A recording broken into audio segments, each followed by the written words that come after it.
ನಮಸ್ಕಾರ friends, MHP world ಚಾನೆಲ್ಗೆ ಸ್ವಾಗತ ಸುಸ್ವಾಗತ.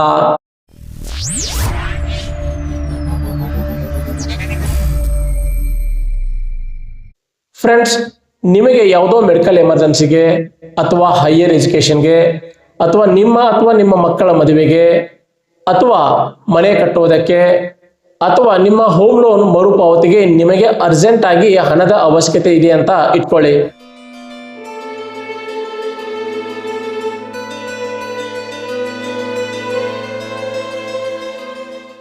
ಸೊ ಈ ರೀತಿಯ ಎಮರ್ಜೆನ್ಸಿ ಅವಶ್ಯಕತೆಗಳಿಗೆ ಹಣವನ್ನು ಹೊಂದಾಯಿಸಲು ನಿಮಗೆ ಯಾರ ಹತ್ತಿರನೂ ಸಾಲ ಮಾಡುವುದಕ್ಕೆ ಇಷ್ಟವಿರುವುದಿಲ್ಲ.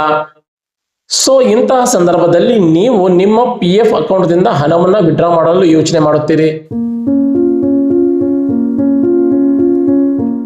ಸೊ ಅದಕ್ಕಾಗಿ PF ಹಣವನ್ನು ವಿಡ್ರಾ ಮಾಡಲು ಅಪ್ಲೈಯನ್ನು ಮಾಡುತ್ತೀರಿ. ಸೊ ನಿಮ್ಮ PF ಹಣವನ್ನು ವಿಡ್ರಾ ಮಾಡಲು ಅಪ್ಲೈ ಮಾಡಿದ ಮೇಲೂ ನಿಮಗೆ ನಿಮ್ಮ PF ಹಣ ಕೈ ಸೇರುವುದಿಲ್ಲ. ಯಾವುದೋ ಒಂದು ಕಾರಣಕ್ಕಾಗಿ ನಿಮ್ಮ PF ಹಣ ಡಿಲೇ ಆಗುತ್ತದೆ. ಈ ರೀತಿಯ ಡಿಲೇಯಿಂದಾಗಿ ನಿಮಗೆ ನಿರಾಶೆ ಆಗುತ್ತದೆ. So you feel very bad.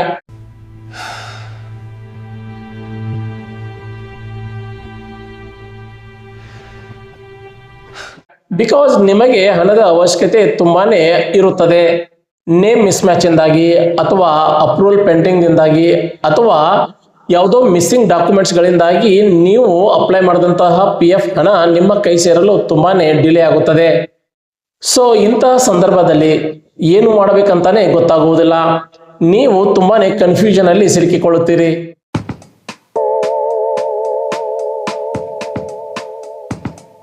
But friends, ಇಲ್ಲಿ ಈ ರೀತಿಯ ಡಿಲೇಗೆ ಕಾರಣಗಳೇನು ಮತ್ತು ಯಾವ ರೀತಿಯಾಗಿ ಈ ರೀತಿಯ ಪ್ರಾಬ್ಲಮ್ಗಳನ್ನ ಸಾಲ್ವ್ ಮಾಡಬಹುದು ಅಂತ ನೀವು ತಿಳಿದ ಮೇಲೆ ಇಂತಹ ಪ್ರಾಬ್ಲಮ್ಗಳನ್ನ ಈಸಿಯಾಗಿ ಸಾಲ್ವ್ ಮಾಡಬಹುದು. ಬನ್ನಿ ಫ್ರೆಂಡ್ಸ್, ಹಾಗಾದ್ರೆ ನೀವು ನಿಮ್ಮ PF ಹಣವನ್ನು ವಿಡ್ರಾ ಮಾಡಲು ಅಪ್ಲೈ ಮಾಡಿದ ಮೇಲೂ PF ಹಣ ನಿಮ್ಮ ಕೈ ಸೇರಲು ಡಿಲೇ ಆಗುವುದಕ್ಕೆ ಕಾರಣಗಳೇನು ಮತ್ತು ಈ ರೀತಿಯ ಪ್ರಾಬ್ಲಮ್ಗಳನ್ನ ಯಾವ ರೀತಿಯಾಗಿ ಸಾಲ್ವ್ ಮಾಡಬಹುದು ಅಂತ ಈ ವಿಡಿಯೋದಲ್ಲಿ ನೋಡೋಣ. ಅದಕ್ಕಿಂತ ಮುಂಚೆ ನೀವೇನಾದರೂ ಚಾನಲ್ಗೆ ಸಬ್ಸ್ಕ್ರೈಬ್ ಮಾಡದೆ ಈ ವಿಡಿಯೋನ ನೋಡ್ತಾ ಇದ್ರೆ ದಯವಿಟ್ಟು ಚಾನಲ್ ಅನ್ನ ಸಬ್ಸ್ಕ್ರೈಬ್ ಮಾಡ್ಕೊಳ್ಳಿ. ಹಾಗೆ ಪಕ್ಕದಲ್ಲಿರೋ ಬೆಲ್ ಐಕಾನ್ ಅನ್ನ ಮರೆಯದೆ ಪ್ರೆಸ್ ಮಾಡಿ. ಬನ್ನಿ ಫ್ರೆಂಡ್ಸ್, ನಿಮ್ಮ PF ಹಣ ನಿಮ್ಮ ಕೈ ಸೇರಲು ಡಿಲೇ ಆಗಲು ಕಾರಣಗಳೇನು ಮತ್ತು ಅವುಗಳನ್ನು ಹೇಗೆ ರಿಸಾಲ್ವ್ ಮಾಡಬಹುದು ಅಂತ ಈ ವಿಡಿಯೋದಲ್ಲಿ ನೋಡೋಣ. PF ಹಣವನ್ನ ವಿಡ್ರಾ ಮಾಡಲು ಅಪ್ಲೈ ಮಾಡಿದ ಮೇಲೂ PF ಹಣ ಕೈ ಸೇರಲು ಡಿಲೇ ಆಗುವುದಕ್ಕೆ ಮೊದಲನೆಯ ಕಾರಣ ಪರ್ಸನಲ್ ಡೀಟೇಲ್ಸ್ ಮಿಸ್ ಮ್ಯಾಚ್.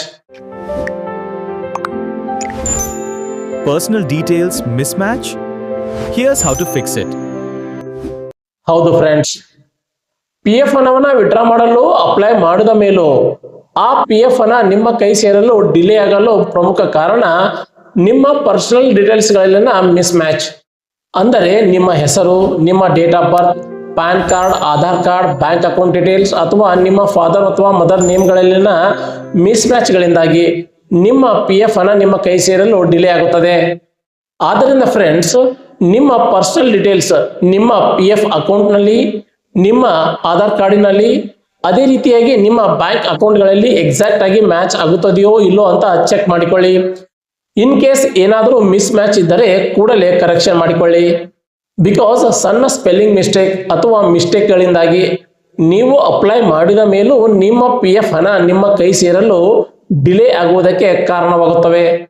ಅದೇ ರೀತಿಯಾಗಿ ನಿಮ್ಮ PF ಹಣಕ್ಕೆ ಸಂಬಂಧಪಟ್ಟಂತಹ ಎಲ್ಲಾ ಡೀಟೇಲ್ಸ್ಗಳು ವೆರಿಫೈ ಆಗಿದೆಯೋ ಅಥವಾ ಆಗಿಲ್ವೋ ಅಂತ ಈ PFO ಪೋರ್ಟಲ್ಗೆ ಲಾಗಿನ್ ಆಗಿ KYC ಸೆಕ್ಷನ್ ನಲ್ಲಿ ಒಮ್ಮೆ ಚೆಕ್ ಮಾಡಿಕೊಳ್ಳಿ.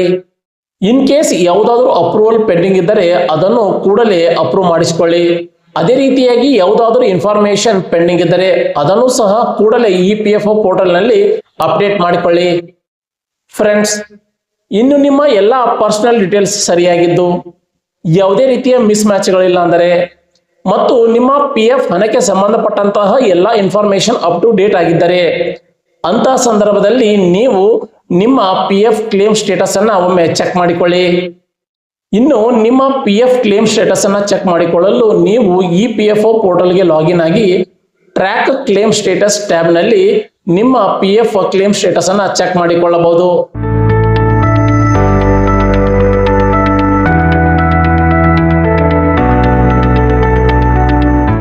ಈ ರೀತಿಯಾಗಿ ಪಿ ಎಫ್ ಕ್ಲೇಮ್ ಸ್ಟೇಟಸ್ ಅನ್ನ ಚೆಕ್ ಮಾಡುವುದರಿಂದ ನಿಮ್ಮ P F claim request approve ಆಗಿದೆಯೋ ಅಥವಾ ರಿಜೆಕ್ಟ್ ಆಗಿದೆಯೋ ಅಥವಾ ಅಪ್ರೂವಲ್ ಪೆಂಡಿಂಗ್ ಇದೆಯೋ ಅಥವಾ ಆಲ್ರೆಡಿ ಸೆಟಲ್ಮೆಂಟ್ ಆಗಿ ನಿಮ್ಮ ಪಿ ಎಫ್ ಅನ್ನ ನಿಮ್ಮ ಬ್ಯಾಂಕ್ ಅಕೌಂಟ್ಗೆ ಕ್ರೆಡಿಟ್ ಆಗಿದೆಯಾ ಅಂತ ನಿಮಗೆ ತಿಳಿಯುತ್ತದೆ.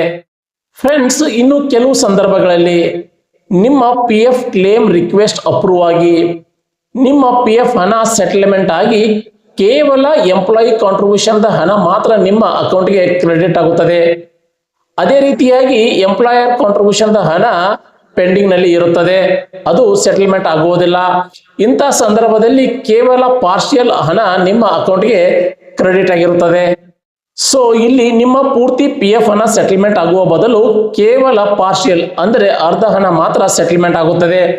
ಸೊ ಈ ರೀತಿಯಾಗಿ ಪಾರ್ಷಿಯಲ್ ಪಿ ಎಫ್ ಹಣ ಸೆಟಲ್ಮೆಂಟ್ ಆಗಲು ಮುಖ್ಯ ಕಾರಣ, ಇನ್ ಕೇಸ್ ನೀವೇನಾದರೂ ನಿಮ್ಮ ಪಿ ಎಫ್ ವಿಡ್ರಾವಲ್ ರಿಕ್ವೆಸ್ಟ್ ಅನ್ನ ಹೈಯರ್ ಎಜುಕೇಶನ್ ಅಥವಾ ಮೆಡಿಕಲ್ ಎಮರ್ಜೆನ್ಸಿ ಅಥವಾ ಹೋಮ್ ಕನ್ಸ್ಟ್ರಕ್ಷನ್ ಅಥವಾ ಮ್ಯಾರೇಜಸ್ ಅಥವಾ ಹೋಮ್ ಲೋನ್ ರೀಪೇಮೆಂಟ್ ಕ್ಯಾಟಗರಿಯಲ್ಲಿ ಏನಾದರೂ ಸಬ್ಮಿಟ್ ಮಾಡಿದರೆ ಅಂತ ಸಂದರ್ಭದಲ್ಲಿ ನಿಮ್ಮ ಪಿ ಎಫ್ ರಿಕ್ವೆಸ್ಟ್ ಪೂರ್ತಿಯಾಗಿ ಸೆಟಲ್ಮೆಂಟ್ ಆಗುವ ಬದಲು ಅರ್ಧ ಅಂದ್ರೆ ಪಾರ್ಷಿಯಲ್ ಆಗಿ ಸೆಟಲ್ಮೆಂಟ್ ಆಗುತ್ತದೆ.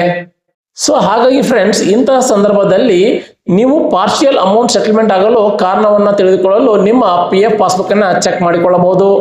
ಈ ರೀತಿಯಾಗಿ ಪಿ ಎಫ್ ಪಾಸ್ಬುಕ್ ಅನ್ನ ಚೆಕ್ ಮಾಡುವುದರಿಂದ ನಿಮ್ಮ ಪಿ ಎಫ್ ಹಣ ಎಷ್ಟು ಸೆಟಲ್ಮೆಂಟ್ ಆಗಿದೆ, ಇನ್ನು ಎಷ್ಟು ಬಾಕಿ ಉಳಿದಿದೆ, ಅದೇ ರೀತಿಯಾಗಿ ನಿಮ್ಮ ಪಿ ಎಫ್ ಅಕೌಂಟ್ ನಲ್ಲಿ ಇನ್ನು ನಿಮ್ಮ ಪಿ ಎಫ್ ಹಣ ಎಷ್ಟು ಬ್ಯಾಲೆನ್ಸ್ ಇದೆ ಅಂತ ಗೊತ್ತಾಗುತ್ತದೆ.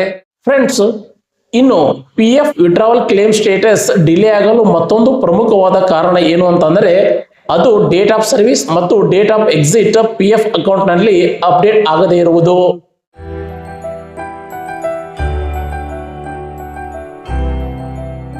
ಹೌದು ಫ್ರೆಂಡ್ಸ್, ಇನ್ ಕೇಸ್ ನಿಮ್ಮ ಪಿ ಎಫ್ ಅಕೌಂಟ್ ನಲ್ಲಿ ನಿಮ್ಮ ಡೇಟ್ ಆಫ್ ಸರ್ವಿಸ್ ಮತ್ತು ಡೇಟ್ ಆಫ್ ಎಕ್ಸಿಟ್ ಅಂದರೆ ನೀವು ಕೆಲಸವನ್ನ ಮಾಡಲು ಪ್ರಾರಂಭ ಮಾಡಿದಂತಹ ದಿನಾಂಕ ಮತ್ತು ನೀವು ಕೆಲಸವನ್ನ ಬಿಟ್ಟಂತಹ ದಿನಾಂಕ ಅಪ್ಡೇಟ್ ಆಗಿರಲಿಲ್ಲ ಅಂದರೆ ಅಂತ ಸಂದರ್ಭದಲ್ಲಿ ನಿಮ್ಮ P F claim request approve ಆಗುವುದಿಲ್ಲ, ಅದು ಪೆಂಡಿಂಗ್ ಆಗುತ್ತದೆ, ಕೆಲವು ಸಂದರ್ಭದಲ್ಲಿ ರಿಜೆಕ್ಟ್ ಆಗುತ್ತದೆ. ಸೊ ಇಂತಹ ಸಂದರ್ಭದಲ್ಲಿ ನೀವು ಕೆಲಸವನ್ನ ಮಾಡುವಂತಹ ಸಂಸ್ಥೆ ಅಥವಾ ಕಂಪನಿಯ ಕಡೆಯಿಂದ ನಿಮ್ಮ ಡೇಟ್ ಆಫ್ ಸರ್ವಿಸ್ ಮತ್ತು ನಿಮ್ಮ ಡೇಟ್ ಆಫ್ ಎಕ್ಸಿಟ್ ಅನ್ನ ನಿಮ್ಮ ಪಿ ಎಫ್ ಅಕೌಂಟ್ ನಲ್ಲಿ ಅಪ್ಡೇಟ್ ಮಾಡಿಸಿ. ಈ ರೀತಿಯಾಗಿ ಅಪ್ಡೇಟ್ ಮಾಡಿಸಿದ ಕೆಲವೇ ದಿನಗಳಲ್ಲಿ ನಿಮ್ಮ P F claim request approve ಆಗಿ ನಿಮ್ಮ ಪಿ ಎಫ್ ಹಣ ಸೆಟಲ್ಮೆಂಟ್ ಆಗುತ್ತದೆ. ಫ್ರೆಂಡ್ಸ್, ಇವಾಗ ತಿಳಿಸಿದಂತಹ ಎಲ್ಲಾ ಡೀಟೇಲ್ಸ್ಗಳು ಮತ್ತು ಇನ್ಫಾರ್ಮೇಶನ್ಗಳನ್ನ ಚೆಕ್ ಮಾಡಿದ ಮೇಲೂ ನಿಮ್ಮ ಪಿ ಎಫ್ ರಿಕ್ವೆಸ್ಟ್ ಇನ್ನೂ ಡಿಲೇ ಆಗ್ತಾ ಇದ್ದರೆ ನಿಮ್ಮ ಪ್ರಾಬ್ಲಮ್ ಅನ್ನ ಸರಿಯಾದ ಇನ್ಫಾರ್ಮೇಶನ್ ಒಂದಿಗೆ ಮತ್ತು ಸ್ಕ್ರೀನ್ ಶಾಟ್ಗಳೊಂದಿಗೆ ಇ ಪಿ ಎಫ್ ಡಿಪಾರ್ಟ್ಮೆಂಟ್ಗೆ ಕಂಪ್ಲೇಂಟ್ ಅನ್ನ ಲಾಂಚ್ ಮಾಡಿ. ಈ ರೀತಿಯಾಗಿ ನೀವು ಕಂಪ್ಲೇಂಟ್ ಅನ್ನ ಲಾಂಚ್ ಮಾಡುವುದರಿಂದ ಇ ಪಿ ಎಫ್ ಡಿಪಾರ್ಟ್ಮೆಂಟ್ ಸರಿಯಾದ ಸಮಯದಲ್ಲಿ ನಿಮ್ಮ ಪ್ರಾಬ್ಲಮ್ ಅನ್ನ ಅಡ್ರೆಸ್ ಮಾಡುತ್ತದೆ ಮತ್ತು ಅದು ಸಂಬಂಧಪಟ್ಟಂತಹ ಪಿ ಎಫ್ ಡಿಪಾರ್ಟ್ಮೆಂಟ್ಗೆ ನಿಮ್ಮ ಗ್ರೀವೆನ್ಸಸ್ ಅನ್ನ ಅಂದ್ರೆ ನಿಮ್ಮ ಕಂಪ್ಲೇಂಟ್ ಅನ್ನ ಫಾರ್ವರ್ಡ್ ಮಾಡುತ್ತದೆ. Okay friends, P F claim delay ಆಗುವಂತಹ ಕಾರಣಗಳ ಬಗೆಗಿನ ಈ ವಿಡಿಯೋ ನಿಮಗೆ ಇಷ್ಟವಾಗಿದೆ ಅಂತ ನಾನು ಭಾವಿಸ್ತೀನಿ. ಈ ವಿಡಿಯೋ ಬಗೆಗಿನ ನಿಮ್ಮ ಅಭಿಪ್ರಾಯಗಳನ್ನು ದಯವಿಟ್ಟು ಕಮೆಂಟ್ ಬಾಕ್ಸ್ ನಲ್ಲಿ ತಿಳಿಸಿ. ಮತ್ತೆ ಮುಂದಿನ ವಿಡಿಯೋದಲ್ಲಿ ಮೀಟ್ ಆಗೋಣ. Thank you for watching. ನಮಸ್ಕಾರ.